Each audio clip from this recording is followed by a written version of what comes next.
বর্ধমান যে একটা বিশৃঙ্খলা চলছে এবং যাদবপুরে ঠিক জাস্ট কতিপয় ছাত্রছাত্রী যেভাবে পুরো ইউনিভার্সিটিটাকে একটা মানে সুনামের নষ্ট করার জায়গায় এসে দাঁড় করিয়ে দিয়েছে, এইটা অত্যন্ত দুঃখজনক।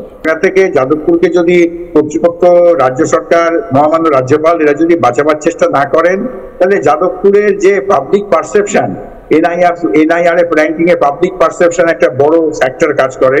এই জায়গাটায় কিন্তু অবস্থা খুব খারাপ হয়ে দাঁড়াবে এবং যেরকম ধরনের পোস্টার পড়ছে, যেরকম ধরনের বিশৃঙ্খলা হচ্ছে, সাধারণ মানুষকে নিগৃহীত করা হচ্ছে এবং শুধুমাত্র কিছু ছাত্রছাত্রী করছে যাদের সেই বাম বলে তথাকথিত বলা হচ্ছে। আমি আদৌ তারা বাম কিনা আমার যথেষ্ট সন্দেহ আছে।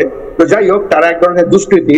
এই দুষ্কৃতীদের সামনে রেখে যারা এই চক্রান্তগুলো করছে তারাই যাদবপুরের সত্যিকারের ক্ষতি করে চলেছে। আজ হয়তো যাদবপুর ইনস্টিটিউট অফ এমিনেন্স হওয়ার তকমাটা পেল না কোনো কারণে, আবার ভবিষ্যতেও সুযোগ আসবে, পাবে।